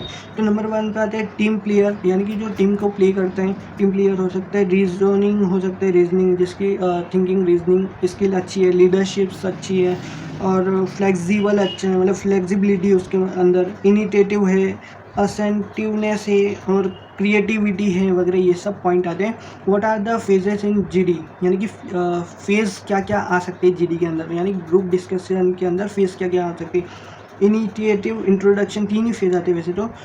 सिम्युलाइजेशंस, कंक्लूजन, मतलब नंबर 1 पे आते हैं इनिशिएटिव यानी इंट्रोडक्शन, नंबर 2 पे आता है सेंट्रल ग्रुप डिस्कशन, यानी कि पहले इंट्रो करते हैं, फिर सेंट्रल जो भी पॉइंट आता है वो सेंट्रल इंट्रोडक्शन कहलाता है, बॉडी भी बोल सकते हो उसको। उसके बाद में आता है कंक्लूजन, सिंपल वर्ड में। और नंबर जो एक और चीज़ आती है some topic of group discussion, यानी कि कुछ टॉपिक है ग्रुप डिस्कशन में बात करने के लिए, जैसे कि terrorism in India, regional should not be mixed with politics, यानी कि जो आपका जो धर्म है वो पॉलिटिक्स के अंदर मिक्स नहीं हो सकता है। और नंबर 3 पे आते हैं moral and value among Indians in degenerating, मतलब जो आपकी जो मॉरल वैल्यूज़ है, यानी कि जो आपकी भारतीय संस्कृति है वो डिग्रेडेशंस ऑफ इंडिया के अंदर नहीं आ सकती, मतलब इंडिया की जो मॉरल वैल्यूज़ है वो फॉरेन में कन्वर्ट नहीं हो सकती, सीधा बोलूँ तो ये कुछ टॉपिक है। उसके बाद में आते हैं what to do in GD, यानी कि ग्रुप डिस्कशन में हम क्या क्या कर सकते हैं। Speaking is important to not sit silently, speak freely, यानी कि आप शांत नहीं बैठ सकते हो, आप स्पीक फ्रीली हो सकते हो, मतलब अच्छे से बात कर सकते हो, फ्रीली स्पीक कर सकते हो ग्रुप डिस्कशन में, आप शांत नहीं बैठ सकते हो, फिर आपकी मर्जी पे डिपेंड करता है वो। और हर किसी से एग्यू नहीं करना चाहिए, मतलब आर्ग्यू नहीं करना चाहिए, प्लस हर किसी को सपोर्ट नहीं करना चाहिए। अगर उसका पॉइंट गलत है, मतलब उसका जो पॉइंट गलत है तो उस पर सहमत नहीं होना चाहिए। आपके पॉइंट ऑफ व्यू से अगर वो गलत है तो वो गलत है, उसके साथ में एग्यू नहीं होना चाहिए और आर्ग्यू भी नहीं होना चाहिए वहाँ पे ग्रुप डिस्कशन में। उसके बाद में आते हैं do not debate with anyone, यानी कि आप किसी से डिबेट, वहाँ पे प्रॉब्लम का सॉल्यूशन करने के लिए बैठे, डिबेट करने के लिए नहीं बैठे हैं। गोल का सॉल्यूशन कैसे निकले वहाँ पे ग्रुप डिस्कशन में ये बताया जा रहा है। उसके बाद में clarify your doubts and then proceed, be brief, यानी कि एक अच्छा ब्रीफ में सोचे और जो भी आपके डाउट हो वहाँ पे वो क्लियर हो जाए। उसके बाद आता है do not commit grammaticals errors with while talking, यानी कि आपकी जो टॉकिंग है, मतलब मेरी हो रही है बट इम्प्रूवेबल है, कि आप जब ग्रुप डिस्कशन में बैठे तब आपकी ग्रामेटिकल मिस्टेक नहीं हो, ट्राई करें। और अब नेक्स्ट टॉपिक आते हैं इंटरव्यू। इंटरव्यू क्या आता है कि facing a personal, HR and technical interview. Interview बहुत ही सिंपल स्टेज है कि जब आप कोई एग्ज़ाम देते हो, रिटर्न होता है, उसके बाद में MCQs, रिटर्न वगैरह बहुत सारे टाइप होते हैं। तो जब फाइनली जब किसी पर्सन टू पर्सन इंटरेक्ट होते हो, वहाँ पे जब एग्ज़ाम देते हो, आगे एक पर्सन बैठा होता है और वो कुछ पर्सनल, मतलब वर्बली सवाल पूछता है, ओरल एग्ज़ाम भी बोल सकते हो उसको, और कुछ सवाल पूछता है, आप कुछ जवाब देते हो, कुछ सवाल पूछते हो, वो कुछ जवाब देते हैं वगैरह, ये इंटरव्यू होता है। मतलब एक इंटरव्यूअर होता है जो आपसे सवाल पूछेगा और आपको जवाब देना होता है, वो इंटरव्यू कहलाता है, ठीक है। तो इसको ज़्यादा डिफाइन करने की ज़रूरत नहीं है, आपको समझ में आ रहा होगा मैं क्या बोलना चाहता हूँ, ठीक है। टेक्निकल राउंड होता है, उसके बाद में HR राउंड होता है, यानी कि टेक्निकल राउंड में आप लिखित वगैरह कंप्यूटर बेस्ड हो सकता है। उसके बाद में HR राउंड, यानी कि एक व्यक्ति आएगा और मतलब व्यक्ति बैठा रहेगा और आपको नेगोशिएट करना होगा, उसको इम्प्रेस करना होगा जो हो। उसके बाद में आता है name the some questions asked in interview, यानी कि आपकी जो, सॉरी मैं पढ़ के बता देता हूँ। What are your strengths, what are your weakness, what your why are you interested in working for our company, मतलब हमारी कंपनी में जॉब क्यों करना चाहते हो, आपकी वीकनेस क्या है, स्ट्रेंथ क्या है, अपॉर्चुनिटी क्या है, थ्रेट क्या है वगैरह वगैरह। आप अपने आप को 5 साल बाद, 10 साल बाद कहाँ देखना चाहते हो, और आप कौन सी कंपनी में काम करते हो और वहाँ पे उस कंपनी में से क्यों लीव करना चाहते हो। Why do you want to leave your current company, मतलब आप अपनी करंट कंपनी को क्यों छोड़ना चाहते हो, उसका रीज़न दो। What can you offer us that someone else can not, मतलब are you willing to relocated, यानी कि आप जो रिलोकेटेड करने के लिए उत्सुक हो, मगर मतलब कन्विंस हो are you willing to travel, यानी कि आप ट्रैवल के इच्छुक हो। मतलब बहुत सारे सवाल, इस तरह के सवाल पूछे जा सकते हैं एक इंटरव्यू में। अब बारी आती है कि इंटरव्यू तो होते हैं, मैं समझ गया इंटरव्यू, हाँ भैया मैंने समझ लिया कि इंटरव्यू क्या होता है। इंटरव्यू एक ऐसा फील्ड होता है जहाँ पे सामने वाला व्यक्ति बैठा रहता है, वो हमसे कुछ क्वेश्चन पूछता है, और क्वेश्चन किस प्रकार के पूछता है वो भी देख लिया हमने, और हमको किस तरह से जवाब देना है हमने ये सोच लिया है कि हाँ कुछ सवाल आया कुछ जवाब देना है, किस तरह से जवाब देना है वो आपके ऊपर डिपेंडेंट होता है। सबके अलग अलग थॉट एंड थिंकिंग होती है, तो हमने हमारे हिसाब से देख लिया, ठीक है। तो अब बारी आती है कि मतलब मेरे को इसको डायरेक्टली फेस करना होगा, नहीं इसके पहले मॉक इंटरव्यू भी हो सकता है। अगर आपकी कॉलेजेस ऑर्गेनाइजेशंस मॉक इंटरव्यू कराती है तो वो बेस्ट है। तो मॉक इंटरव्यू क्या होता है? मॉक इंटरव्यू बेसिकली वही होता है कि इम्पोर्टेंट हो मॉक इंटरव्यू, मतलब आपका जो मॉक इंटरव्यू है एक खाली थ्योरेटिकल इंटरव्यू है, यानी कि एक सामने वाला पर्सन अंदर बैठा होगा एक रूम के अंदर और एसी चल रही होगी, आप इंटर करते हो, वो कुछ सवाल पूछता है, ये कुछ जवाब देता है, वो कुछ सवाल पूछता है, ये कुछ जवाब देता है। वो इंटरव्यू होता है, इंटरव्यूअर होता है जो सवाल पूछता है, और जो अपन लोग होते हैं वो कैंडिडेट होते हैं जो कि सवाल का जवाब देता है, ठीक है।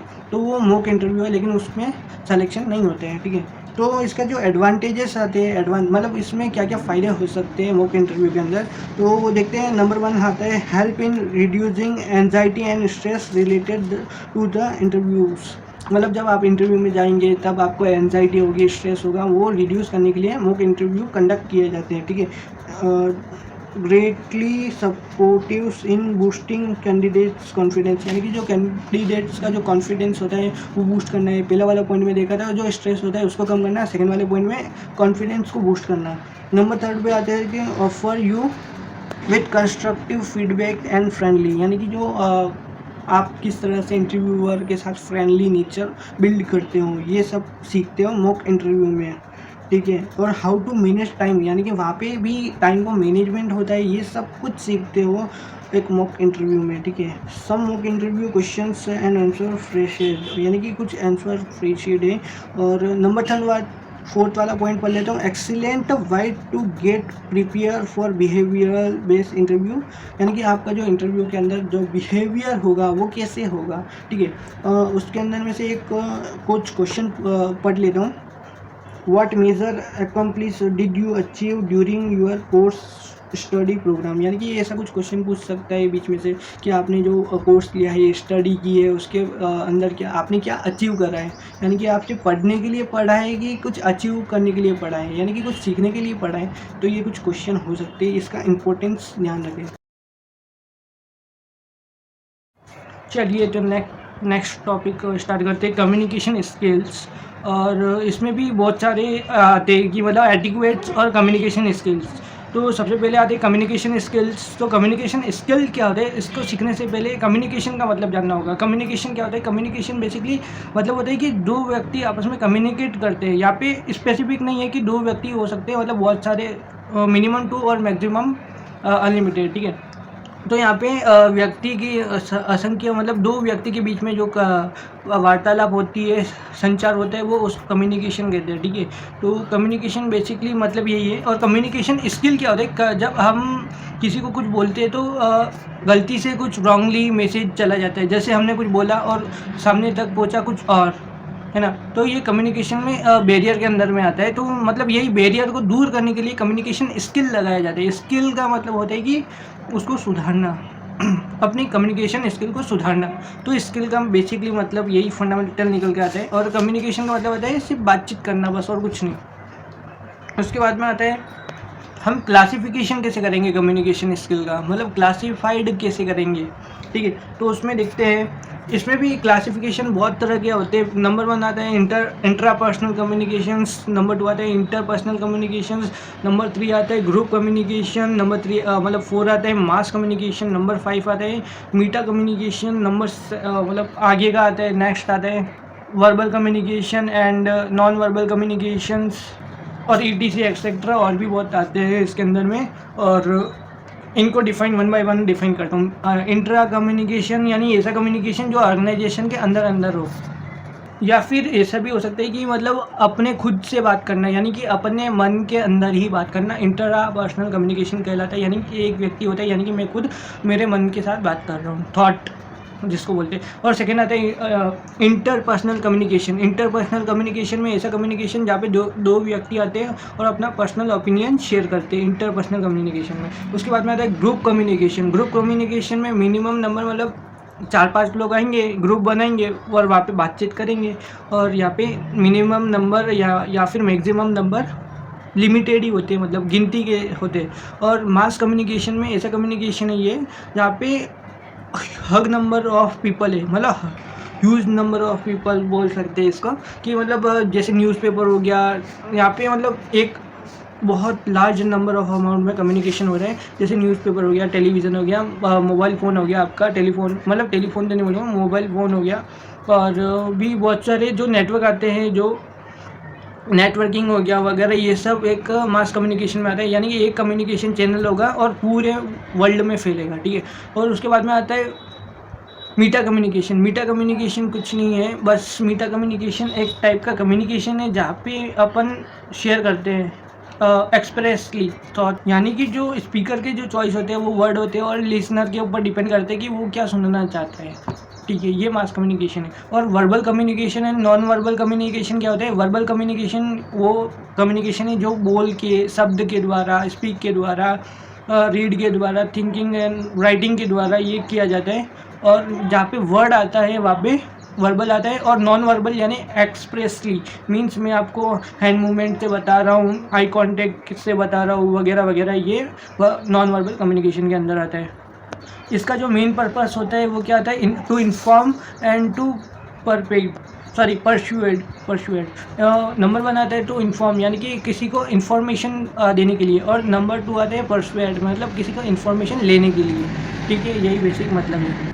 और आप अपनी कम्युनिकेशन स्किल को बेटर कैसे कर सकते हैं? बाय द एक टेक्निक होती है, वो टेक्निक होती है LSRW, listening, speaking, reading, writing, यानी कि ये 4 है। और 1 बाय 1 डिफाइन करते हैं इसको। सबसे पहले आती है लिसनिंग। लिसनिंग मतलब सुनना, स्पीकिंग मतलब बोलना, और रीडिंग मतलब देखना, और उसके बाद में राइटिंग मतलब लिखना। सुनना, बोलना, देखना, लिखना, सुनना, बोलना, देखना, लिखना, सुनना, बोलना, देखना, लिखना, ठीक है। ये मतलब समझा देता हूँ। पहले आप सुनोगे, अच्छे से सुना, उसके बाद में आप बोलने का ट्राई करोगे, जो बोला बोला बोला, उसके बाद में आप पढ़ोगे, रीड करोगे, उसके बाद में आप लिखोगे, खुद की नॉवेल लिखोगे, ठीक है। यही आता है, एक टेक्निक आती है। उसके बाद में अगर ये फॉलो करते हो तो आपका कम्युनिकेशन बेटर हो जाएगा, नो डाउट। और एक चीज़ और, इसको इम्प्रूवमेंट कैसे किया जाए, ये जो टेक्निक मैंने बताई अभी, तो इसको इम्प्रूवमेंट में कैसे लाया जाए? जैसे कि न्यूज़पेपर देखो और टेलीविज़न, मतलब वीडियो लेक्चर वगैरह ये सब देखो, मेरे वीडियो देखते जाओ। और तो और क्या ही बोलूँ, मतलब नॉलेज लो, उसके ऊपर काम करो, और ये इसको मतलब प्रैक्टिस में लेते रहो तो ऑटोमेटिक इम्प्रूवमेंट हो जाएगा। अब बात करते हैं हम एटिक्वेट के ऊपर। एटिक्वेट्स क्या होते हैं? एटिक्वेट यानी शिष्टाचार। शिष्टाचार बहुत प्रकार के होते हैं, कॉमन जो होते हैं एटिक्वेट्स। उसके ऊपर आते हैं dining etiquettes. Dining etiquettes Indian table manners के अंदर बात करूँ तो टेबल मैनर्स एटिक्वेट्स बहुत प्रकार के आते हैं आपके। और रेस्टोरेंट एटिक्वेट्स, यानी कि जब हम घर पे खाना खाते हैं तो वहाँ पे एटिक्वेट खाते हैं। जब हम रेस्टोरेंट में जाते हैं तो वहाँ पे शिष्टाचार क्या होना चाहिए। उसके बाद में वहाँ पे जैसे मैं थोड़ा कुछ बता देता हूँ। रेस्टोरेंट में जाता हूँ तो डोंट टॉक लाउडली। वहाँ पे जब रेस्टोरेंट में खाना खाने जाओ तो वहाँ पे ज़ोर से नहीं बोलो। और सेकंड नंबर पर आता है रिस्पेक्ट द वेटर को रिस्पेक्ट दो। और बी पेशेंस, मतलब पेशेंट, धैर्य रखो। और सीट स्ट्रेट, यानी कि सीधा बैठो, ना कि मतलब ठीक है सीधा बैठो, कोई दिक्कत नहीं है आपके जैसा। डोंट चू विथ योर माउथ ओपन, मतलब समझ गए होंगे कि मतलब ओपन माउथ से च्यू मतलब चबाए नहीं। और don't blow on the food, मतलब फूड के ऊपर ब्लो नहीं करना। मतलब blow means don't blow to make cool, मतलब फूक नहीं मारना भाई, फूक नहीं मारना। नो साउंड वाइल ईटिंग, जब आप आम करते रहते हो तब वहाँ पे वो आवाज़ें नहीं करना है sorry. Eat in small bite, यानी कि छोटी छोटी बाइट में खाना, वैसी वाली बाइट नहीं। डोंट लाइक योर फिंगर वो वाले भी नहीं यार, अरे यार वो मैं बचपन में करता था, ठीक है। बी पे don't talk with food in your mouth. जब आपके मुंह में आपके मुंह में फूड हो तब आप बात ना करें। जब आप खाना खाओगे ना तब आपको बात नहीं करना है, ठीक है। ये कुछ एटिक्वेट्स आते हैं। उसके बाद में what are the uses of information communication technology. अब मैं नेक्स्ट टॉपिक पर बताऊँ कि technology information and communication of technology के बारे में। ये बहुत सारे कम्युनिकेशन मीडियम को लेके चलता है, जैसे कि define as technological use to handle broadcast media, communications, intelligent buildings management systems वगैरह, ये सब network based control systems, audio visual processings and transmission systems and other affairs. मतलब ये बहुत सारे ऐसे मीडियम को लेके चलता है जहाँ पे large number of information provide हो सके। जैसे कि आपके मोबाइल पे आप गूगल पे जाइए, गूगल एक ऐसी एप्लीकेशन है जहाँ पे लार्ज नंबर ऑफ मतलब इंफॉर्मेशन प्रोवाइड की जाती है वहाँ पे। और व्हाट इज़ द मतलब यहाँ पे ये जो आईसीटी है वो क्या है?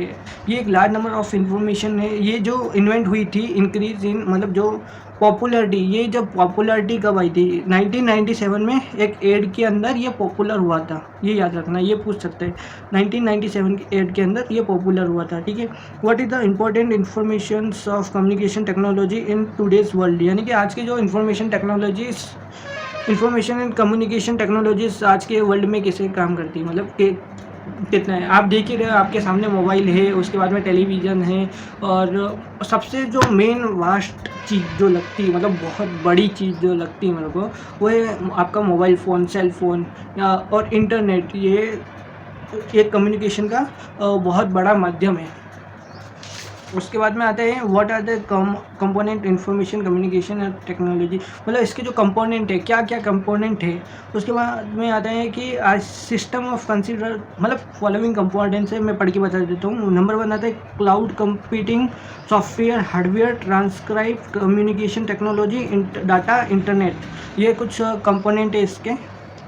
उसके बाद में आता है यानी कि जो आईसीटी का जो यूज़ है हमारे डेली लाइफ में वो कैसा है, और ये भी देखते हैं कि वो एंटरटेनमेंट के तौर पे है, मेडिकल साइंस में बहुत ही अच्छा है, एंटरटेनमेंट में भी अच्छा है, और एजुकेशन पर्पस से भी बहुत ही सही है, और फाइनेंस सेक्टर में तो ज़बरदस्त, और पब्लिक सेक्टर मैनेजमेंट में भी एक नंबर। जब मैं आपको बता रहा हूँ, कुछ पढ़ा रहा हूँ पर्सनैलिटी डेवलपमेंट में आपको, तो उसमें कुछ सुनोगे तो कुछ तो डेवलप होगा आपके अंदर, ठीक है। तो यही तो है इंफॉर्मेशन कम्युनिकेशन टेक्नोलॉजी वगैरह।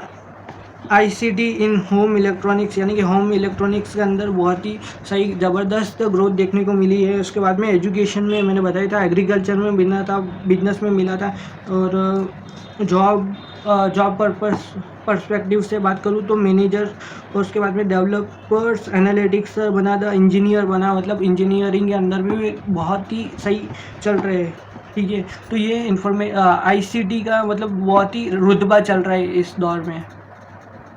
अब बात करता हूँ कि एक स्टूडेंट पॉइंट ऑफ व्यू से जो इंफॉर्मेशन एंड कम्युनिकेशन टेक्नोलॉजी है उसके क्या साइड इफ़ेक्ट है वगैरह ये सब कुछ, और स्टूडेंट पर्सपेक्टिव यानी स्टूडेंट के पर्सपेक्टिव से मैं बात करता हूँ अभी।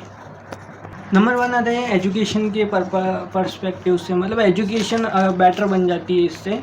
और नंबर 2 आता है स्प्रेडिंग अवेयरनेस, यानी कि हमारे भारत में क्या चल रहा है, ऑल ओवर द वर्ल्ड क्या चल रहा है यूनिक, तो वो चीज़ें आ जाती हैं। उसके बाद में इन्हेंस दियर क्रिएटिविटी, राइट, मतलब क्रिएटिविटी को पनाह देना, मतलब अंदर से रुचिपन जागरूक करना, क्रिएटिविटी। नंबर 4 आता है बूस्ट स्किल, यानी कि आपकी अंदर की जो स्किल है उसको बूस्ट किया जाए, मतलब ज़्यादा से ज़्यादा लाया जाए। मेकिंग फ्रेंड वगैरह, यानी कि नए नए दोस्त बनाए जा सकते हैं। एक इंफॉर्मेशन मतलब टेक्नोलॉजी से मतलब बहुत ही प्रभाव है। बेसिक नाम बोलूँ तो टेक्नोलॉजी। ब्लॉगिंग वगैरह, आप किसी को मतलब कुछ भी लिख सकते हो, ब्लॉगिंग कर सकते हो। और कोलैबोरेशन, यानी कि किसी के साथ कोलैबोरेट कर सकते हो। Build confidence and public speaking कर सकते हो वगैरह। उसके बाद में स्ट्रेस बस्टर हो सकता है, सोशल मीडिया मार्केटिंग हो सकता है, ग्लोबल एक्सपोजर बना सकते हो, अपना खुद का ग्लोबल एक्सपोजर बन सकते हो। उसके बाद में नेक्स्ट टॉपिक आता है हमारा ईमेल। तो ईमेल को कैसे यूज़ कर सकते हैं, I mean to say that email adequate पढ़ रहे हैं ना हम। तो ईमेल एटिक्वेट के अंदर बात करूँ तो सब्जेक्ट मैटर जो होना चाहिए वो एकदम क्लियर होना चाहिए। नंबर सेकंड आते हैं always use the appropriate greeting, यानी कि ग्रीटिंग अप्रोप्रिएट होना चाहिए, ठीक है। उसके बाद में बात आती है only use shorthand if you know your recipient, यानी कि आपके जो रिसिपिएंट है, मतलब जो जिसको आप भेजने वाले हो, उसको शॉर्ट कीज़ वगैरह ये सब पता है तो वो लिख सकते हो, बाकी ये लिखने की ज़रूरत नहीं है। थोड़ा फुल डिस्क्रिमिनेशन दे सकते हो अगर शॉर्ट की नहीं पता है सामने वाले को तो, ठीक है। Be wary of using humours और कोलेक्वलिज्म अक्रॉस, यानी कि आप उसके अंदर ह्यूमर्स एंड कोलेक्वलिज्म भी डाल सकते हो अक्रॉस द कल्चर, मतलब उनके जो कल्चर में है वो डाल सकते हो थोड़ा बहुत। Consider the purpose of your emails वगैरह ये सब, thinking before your smiles, don't hit reply all CC everyone, मतलब कार्बन कॉपी वगैरह, हेट रिप्लाई मत दो वगैरह वगैरह, कुछ भी वगैरह, मतलब ऑलवेज स्पेल चेक, मतलब जब आप भेजोगे किसी को ईमेल तो उसके पहले चेक कर लो।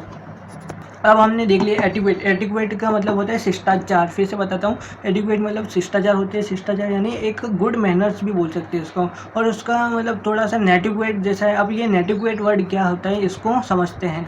शायद ये एटिक्वेट से यानी कि जो बिहेवियर आता है वो एटिक्वेट्स का मतलब ऑनलाइन चलता है, और नेटिक्वेट मतलब जो ऑफलाइन जो चलता है, जैसे बॉडी लैंग्वेज, जेस्चर वगैरह ये सब समझ चुके होंगे, जो ऑरली जो पर्सन टू पर्सन कम्युनिकेट होता है। जैसे कि फॉर एग्जांपल के लिए मैं थोड़ा सा बता देता हूँ नेटिक्वेट्स एग्जांपल, जैसे स्पेसिफिक कंटेक्स्ट होना चाहिए, remember who at the other and, मतलब पीछे कौन होना चाहिए। शायद ये एटिक्वेट्स का उल्टा नेटिक्वेट है, नेटिक्वेट शायद ऑनलाइन चलता होगा, ठीक है। स्प्रेड द नॉलेज, यानी कि नॉलेज को स्प्रेड करना। मैं यही तो काम कर रहा हूँ कि मैं आपको एक वीडियो फॉर्म में दे रहा हूँ, नॉलेज को स्प्रेड कर रहा हूँ, मेरे पास कुछ नॉलेज है मैं आपको दे रहा हूँ, स्प्रेड करना वगैरह। डोंट प्लगीज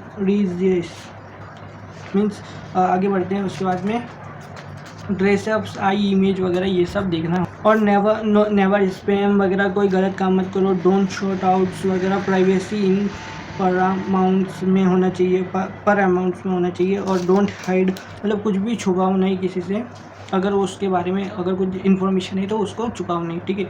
और नेटिक्वेट सोसाइटी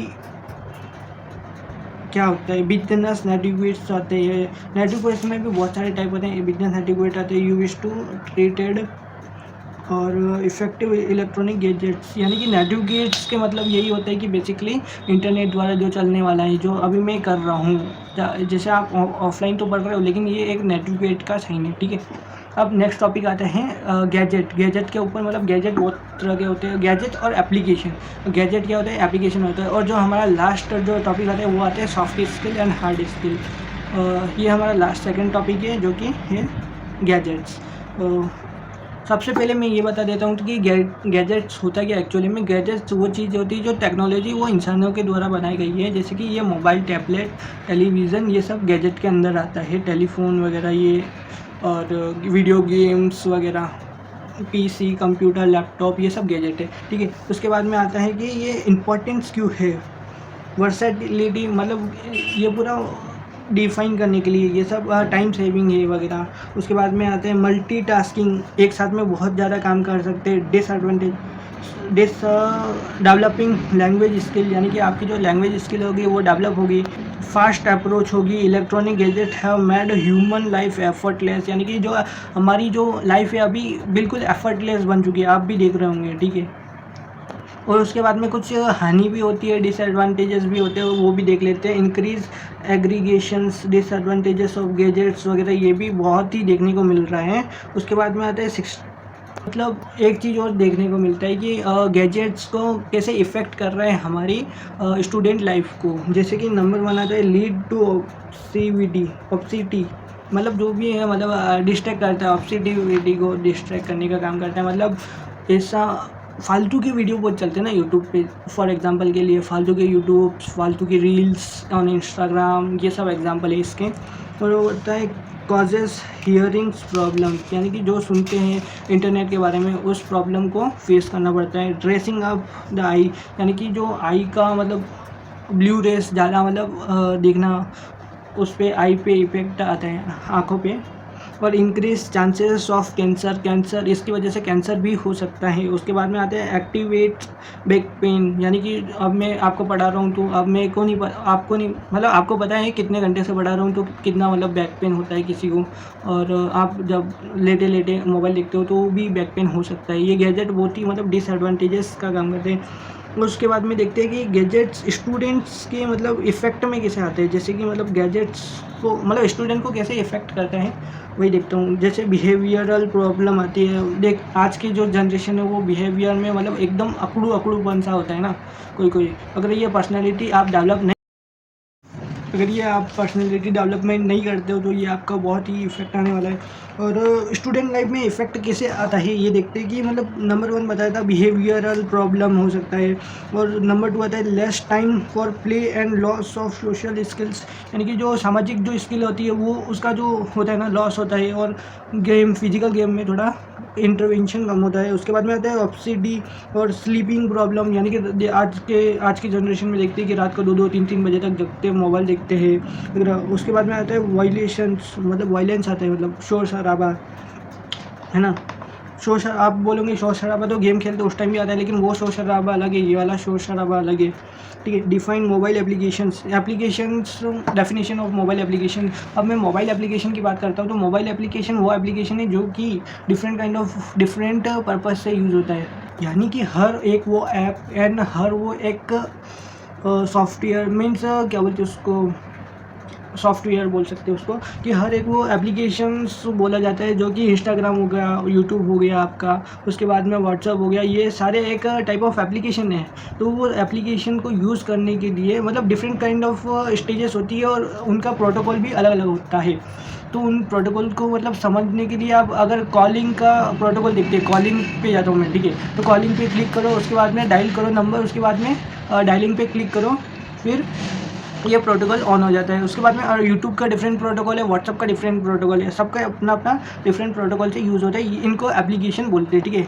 और एप्लीकेशन के डिफरेंट वेरिएंट होते हैं, मतलब native applications means native applications का मतलब होता है कि वो कुछ स्पेसिफिक एप्लीकेशन मतलब को बनाया जाता है। एप्लीकेशन वो स्पेसिफिक है, मतलब कोई एक व्यक्ति बनाएगा वो एप्लीकेशन और वो सिर्फ उसी के लिए यूज़ होता है, वो नेटिव एप्लीकेशन कहलाता है।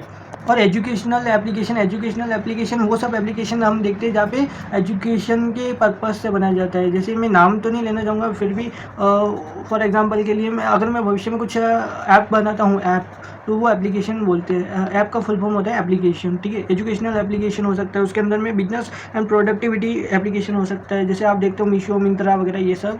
उसके बाद में आते हैं एम कॉमर्स एप्लीकेशंस वगैरह, और लाइफ स्टाइल एप्लीकेशन, आपको लाइफ में कैसे जीना है वो एप्लीकेशन आता है। इंटरटेनमेंट एप्लीकेशन, आज देखते हैं कि पिक्चरों के लिए कितने सारे ऐप आ चुके हैं। उसके बाद में ट्रैवल एप्लीकेशन मतलब जैसे देख सकते हैं ईज़ीगो वगैरह, ये सब गवर्नमेंट द्वारा भी बनाए जाते हैं एप्लीकेशन वगैरह। उसके बाद में यूटिलिटी एप्लीकेशन में अपना टाइम स्पेंड कर सकते हो वहाँ पे। और उसके बाद में आते हैं डिफरेंट टाइप ऑफ अब स्किल की बात करता हूँ। स्किल 2 प्रकार की आती है, हार्ड स्किल और सॉफ्ट स्किल। और हार्ड स्किल में वो सब चीज़ें आती है जो कि फिज़िकली स्किल लगती है, जो means I mean to say that hard skill वो होती है जो आप फिज़िकली किसी स्किल को होता है, और सॉफ्ट स्किल यानी ऐसा स्किल जो कि प्रेजेंटेशन स्किल हो गया, मतलब कुछ बात करने की कला हो गई।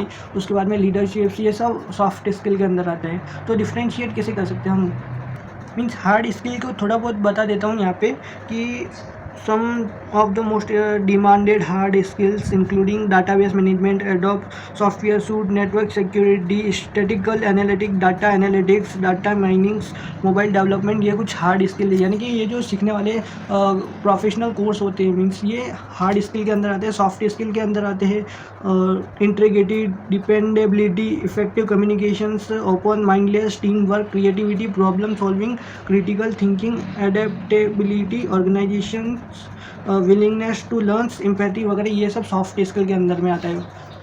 और how to include hard and soft skills as a resume, मतलब रिज्यूमे के अंदर हार्ड और सॉफ्ट स्किल को कैसे मैनेज किया जाता है वो भी देखते हैं। ओके, तो रिज्यूमे के अंदर जैसे आप देखते हो कि मतलब स्किल, वहाँ पे एक टॉपिक लिख लेना कि स्किल के अंदर में भी डिफरेंशिएट कर सकते हो कि कौन कौन से स्किल, हार्ड स्किल और सॉफ्ट स्किल। हार्ड स्किल के अंदर में मेरे को ये चीज़ें आती है, और सॉफ्ट स्किल को मेरे मतलब सॉफ्ट स्किल के नीचे ये चीज़ें आती हैं मेरे को, ठीक है। ये चीज़ें लिखने का है रिज्यूमे के अंदर, यही है इतना।